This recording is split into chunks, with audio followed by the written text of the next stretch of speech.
Quick disclaimer, this video is going to be about trying to improve your builds. It is a general build improvement guide. It is not a guide about trying to make your builds as viable as possible. And if you are struggling to make your builds work or you don't understand build theory fully, hopefully this video will help you. And without further ado, let me continue with the actual video.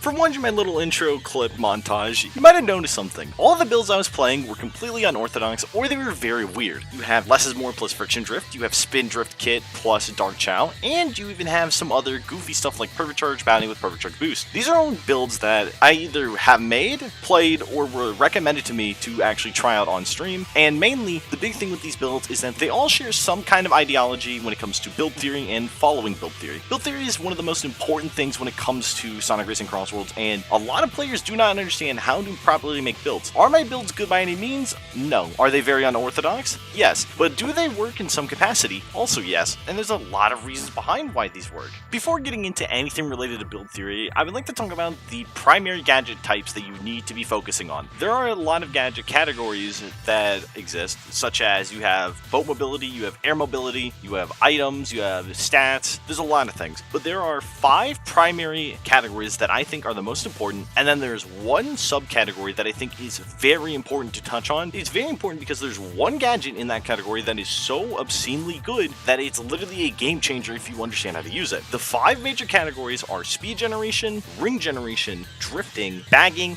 and defense. These are the 5 primary categories in the game for what you need to be focusing on with your builds. And then finally, there's the last one, which is item starters. Item starters is specifically for Dark Chow, and I will get to that later. Now, every gadget can fall into these 5 categories. You may be wondering, well, what about Air Trick Expert and things of that nature and air tricks? Yes, air tricks are very nice, but I would consider them a subcategory of gadgets because these are very situational. Can they work? Yes. And if they do work, they would fall under speed generation and ring generation if you're using boost character kit, and you would have to pair it with something like ring gain boost and quick charge 2 to make a very viable trick based build. Now, I know I'm getting ahead of myself, so let me pull it back real quick. These 5 categories and the 6th subcategory that I'm talking about specifically for Dark Chow are the most important, and every single one of the builds that I showed at the very start have some version of this. Drift Spinner Kit plus Quick Charge 2, Dark Chow, and Slipstream Bounty. It has ring generation with Slipstream Bounty, it has drifting with the Mini QC1 and Quick Charge 2 that are on the plate, it has an item starter with Dark Chow, and finally, it has Spin Drift, which is not a speed generation, but it has 2 of the main primary 5 that I need, which is drifting and ring generation. On top of that, Dark Chow provides bagging and defensive play because it can be used as a bagging item, it can be used as a defensive item. In general, it's a very solid item because it prevents slime spawn. That's where the defense comes into play as well. Now that I've covered a gadget build that I've made before and why it even works at all, and I've at least touched up on the 5 primary categories plus some subcategories, let's talk about the gadgets you should be avoiding first and foremost before starting making any builds. Now again,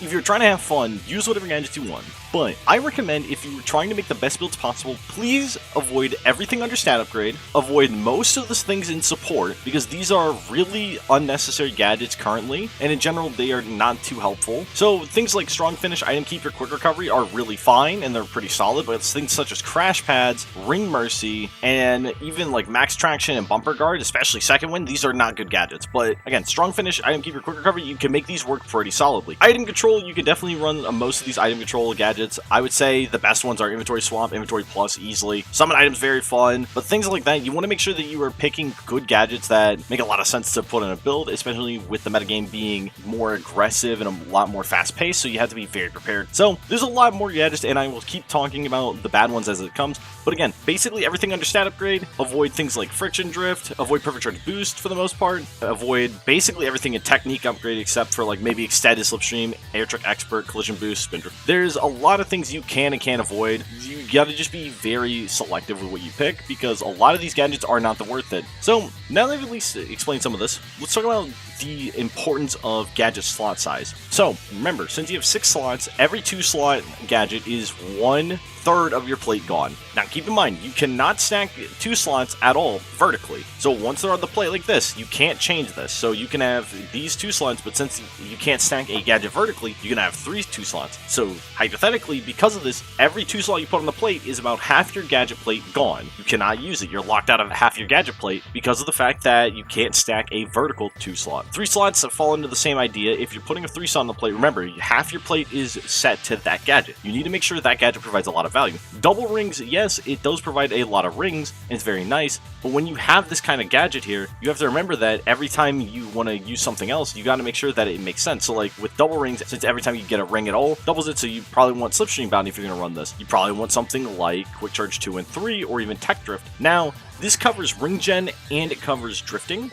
but the problem is that because you're running Tech Drift, you gotta remember that any flight and boat-based maps, this build will struggle on quite a lot more than it should, because Tech Drift doesn't work at all on these flight and boat sections, but it works specifically on grounded sections where it is its best. Now, usually if you don't want to run Tech Drift, you can run Quick Charge 2 and 3. It has a very similar feel to it in a lot of ways when it comes to how fast your drifts charge, and the best thing about level 2 and 3 Quick Charge is that it works universally on every part of the track, so flight sections, boat sections, grounded sections, you always get that 50% boost with your quick charges. So again, when you're making builds, you want to make sure that your builds have value in the gadgets you're selecting. That's why a lot of players don't opt into these 3 slots. That's why you see a lot of players opt into these 1 slots or these 2 slots that give you more potential. So that's why you see a lot of things such as like this, where you're running double ring engine, perfect charge bounty, and quick charge 2. Everyone runs this because this is a ton of value. You have a ton of speed coming from the ring engines, you have a ton of stats coming from the ring engines, which provides more speed and provides more drift charge and allows you to handle better. You have perfect charge bounty, which provides you a ton of rings. You have a drifting gadget with quick charge 2, and indirectly the ring engines give you a lot of boost, which is a pseudo drift gadget type feel. Now, alternative builds, obviously you have a lot of things. You could run quick charge 2, 3, perfect charge bounty, ring engine, and you may want to be like, oh well, why don't I just run Tech Drift? Here's the thing, and I just want to say this right now. If you cannot maintain 100 rings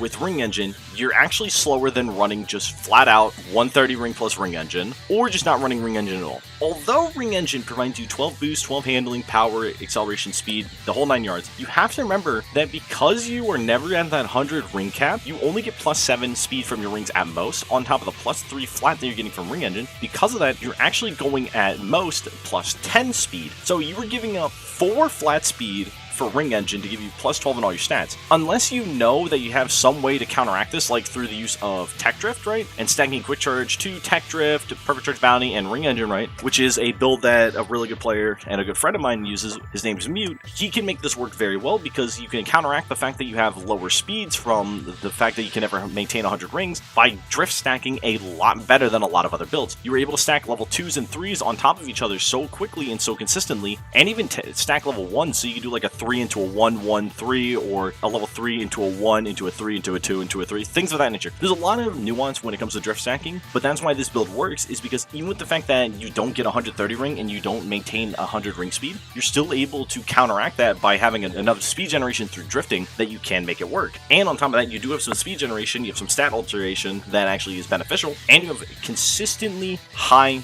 ring generation. So now you might be wondering, okay, so what if I don't want to run these like meta builds? I don't want to run ring engine. I want to make my own custom build like you, Destello. You made something really fun. So how did this build itself come into play? How did this get made? Well, here's the thing. You need to understand what the best gadgets are in the game so you can actually allow yourself to make plates that actually work. So when it comes to build theory and just in general making builds, one thing to remember is that just because something's meta does not mean you shouldn't use it. If you are someone that hates meta, but you want to run your own favorite gadgets, you are going to have to at least sink your teeth into something that's strong. It's like the Pokemon build theory. Just because a certain Pokemon or a certain trio of Pokemon are so obscenely strong in the competitive metagame, you shouldn't just avoid these Pokemon. They're very strong for their own reasons, or they have very particular things as to why they're so strong. So for instance, when you're making a build, usually the best thing you can always have on your plate is Slipstream Bounty and Quick Charge 2. These are 2 1 slots that can fill into just about any gadget plate. They are universally absolutely amazing, and in general, the amount of rings you get from Slipstream Bounty when you're slipstreaming and the versatility of Quick Charge 2 is unmatchable. There's nothing in this game that matches these 2 gadgets in terms of value when it comes to 1 slots. I would argue these are the 2 most valuable 1 slots that don't require any of the gadgets to min-max to obscene degrees. Say for instance, we go to Ring Engine. Ring Engine as a gadget is very strong on its own,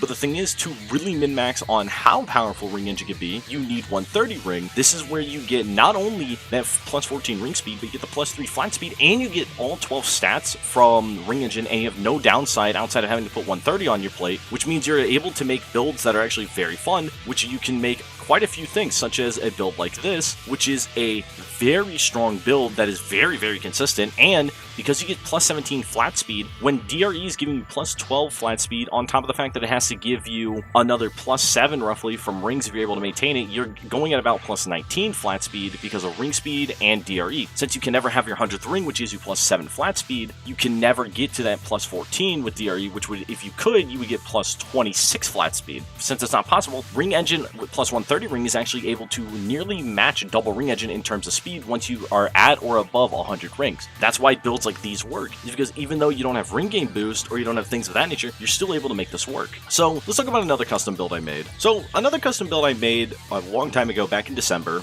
was Snake Stream, as I dubbed it. Snake Stream is a gadget plate that specifically has a bit of everything. It has got a good amount of ring generation. It has ring generation in multiple spots in multiple ways, so you can have more consistency. It has a very strong gadget in terms of generating speed, and it has good drifting gadgets with Quick Charge 2 and 3. Now, there's alternatives such as running Tech Drift with this if you prefer Tech Drift, but the thing is that because you're running this specific setup, you have the most important gadget in the game on this plate. Again, you want to make sure that you are maintaining the highest value possible with your gadgets, so having builds where you have a lot of versatility is very important. So let's say I don't want to run this specific build. Maybe I don't like ring game boost, and maybe I don't like dash panel mini. So let's say we specifically have Quick Charge 3, 2, and Slipstream Bounty, and I want to use a fun gadget such as collision boost, right? So now the question is, how do I make this gadget plate where I now have these 4 specific gadgets into something that's actually viable and actually worthwhile to use? Well, one of the first things you can do is alter the position of your plate, and 2-3 with collision boost is already pretty solid, and we can actually drop Slipstream Bounty and we can put Perfect Charge Bounty on here. Not only have a gadget plate that allows us to tap into people, but if I need to be able to maintain and self-sustain myself, Perfect Charge Bounty actually allows me to do that. Now, let's say you want a more ram-based build and you want to do something that specifically helps when it comes to running into people, and you want to run a shoving-based build.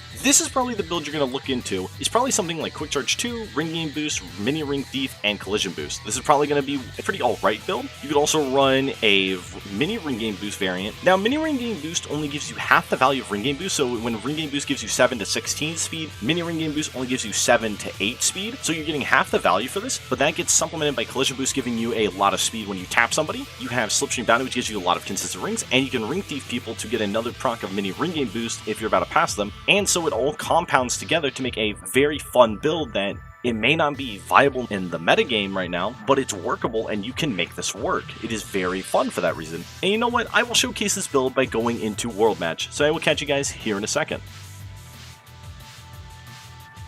Going into World Match with this build, you might be wondering, how do I make this gadget plate work with a certain vehicle? So, when you're running Ring Game Boost specific and Slipstream specific stuff, I highly recommend running a power vehicle. Power vehicles get a lot of bonuses from Slipstream. They are not only 10 speed faster while slipstreaming, but their slipstream cap is in general just higher, so they get to go 264 to 265 when they're slipstreaming, versus all of the vehicles that go 254 to 255. Now again, the whole goal of this is to try and make sure that I get at least a top 3 spot. It doesn't matter who I'm versing, doesn't matter what's going on. I should realistically be able to do something here that is very enjoyable and be able to make this work.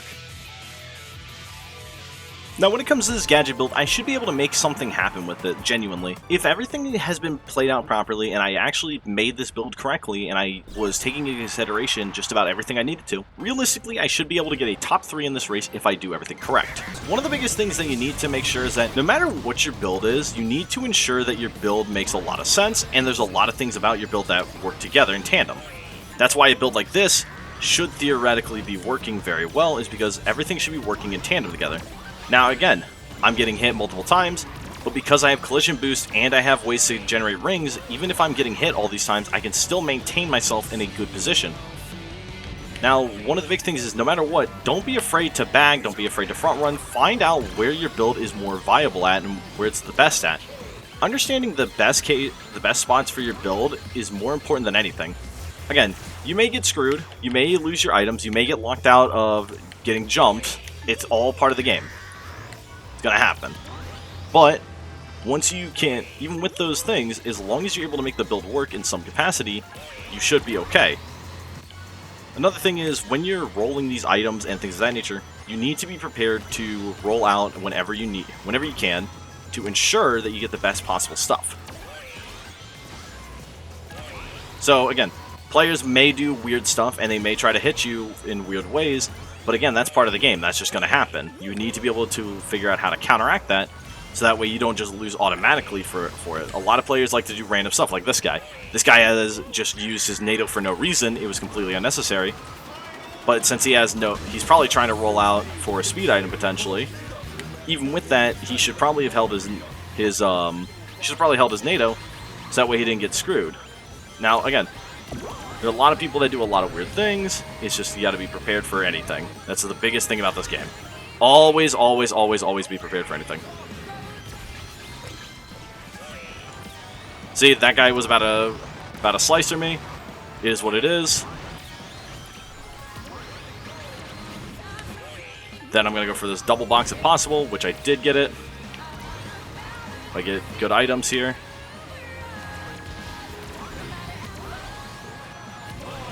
This guy did try to KO me here. Even with the mistakes I made, the build still seemed to have worked.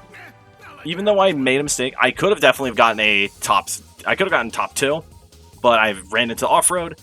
It did work out. I did get top 2. This guy did try to NATO me for I think a 3rd time. So it worked.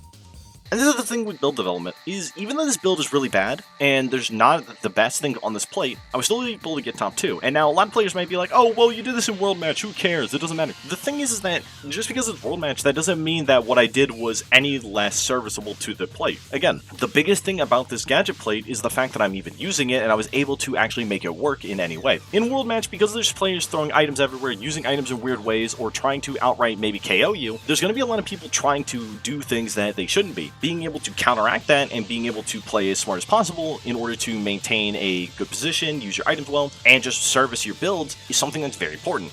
Again, this plate, compared to Double Ring Engine, is a nothing burger. It literally has no potential, has no power, nothing. But the fact of the matter is, because I have speed gen, I have drifting, and I have ring generation in this plate, I'm able to make it work very well, quote unquote. But I was able to make it work, and because I was able to make it work, and I played to my items to the best of my ability, on top of it, I made a build that may not be the best by any means, it may not even be good, may not even be decent, but it was very fun, and I was able to make Collision Boost plus Mini Ring Thief actually work, which again, this just goes to show that with proper understanding of build theory and build concepts, you are able to make builds that, hey, they may not be the best, but you can definitely still get top 2s with them, or even get top 3s consistently. You just have to make sure that you follow the main few things. Again, it's not just enough to make sure that you're using the correct stuff, it is also just making sure that you understand what to do when you have your gadgets. Even though you can have conditional gadgets such as Collision Boost on your plate, right? Even with something like this, and then you run Mini Ring Thief, these are very conditional based gadgets that are very hard to use properly, and you need to be constantly tapping off people. So, for example, let me take the build that I crafted earlier and I got 2nd place with. This is a build that, from a glance and from what a lot of people would say, is very bad. Even though I made it work, that does not mean it is good by any means. I just got to make it work. So this is the big difference between making a good build and a workable, serviceable build. Now, how would I turn this into a better build, for example? How would I turn this into something that actually has viability? Easiest way to do that,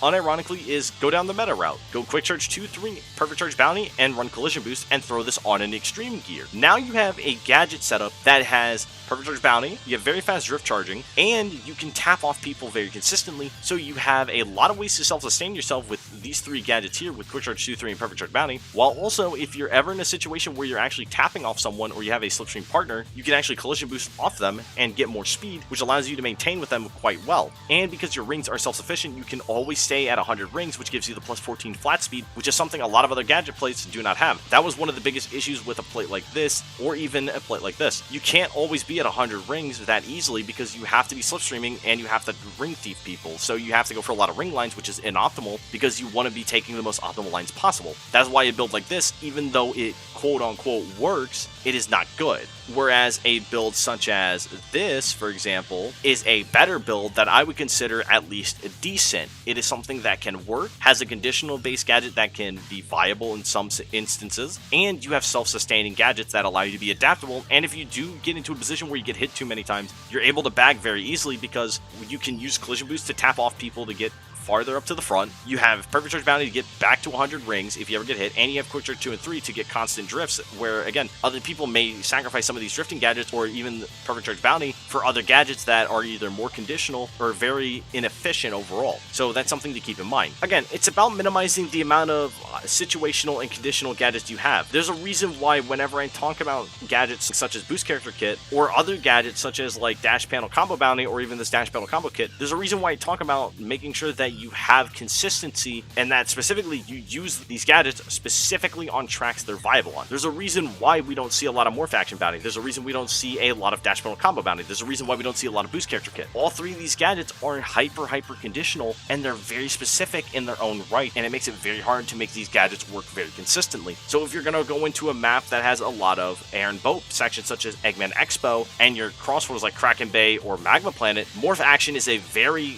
good ring generation gadget, and it actually is surprisingly viable. Is it the best? No, but because you're going into Expo, and if you know you're going to Expo, you could potentially do something like this, where you have maybe your alternative ring generation be Slipstream Bounty, and this is an alternative version of Snake Stream, and now you have Morph Action Bounty along with it. Again, it is about understanding when these gadgets work. What if you want to use Dash Panel Combo Bounty? Now we can rearrange the plate to have Quick Charge 2, 3 here, and if we're on Chronos, where there's tons and tons of Dash Panels, we can have Dash Panel Combo Bounty on the plate. Now you have Snake Stream with Dash Panel Combo Bounty as your primary ring generation source, which means that you're getting a ton of ring gain boost speed. Now what if we want to have a trick-based build? Now we can alternate this build to be more specific, so like if there's a ton of air tricks and there's tracks that have a lot of air tricks in rotation, such as you see something like maybe Radical Highway that has some good air trick spots, maybe not the best. You have like Aqua Forest specifically, which has tons of air trick spots, and even Eggman Expo has a couple of good spots where you can get at least 2 to 3 tricks off, and it has the whole water section. You can make this setup work. Again, you have to know what's in rotation. You have to understand what's in rotation if you want to use more situational and more conditional based gadgets. That's why you can't be running around with gadgets such as Boost Character Kit. You can't be running around with gadgets such as Dash Panel Combo Bounty randomly, and you can't be running around with gadgets such as Morph Action Bounty. There's a reason also why gadgets such as Runoff Bounty, Starting Bounty Boost,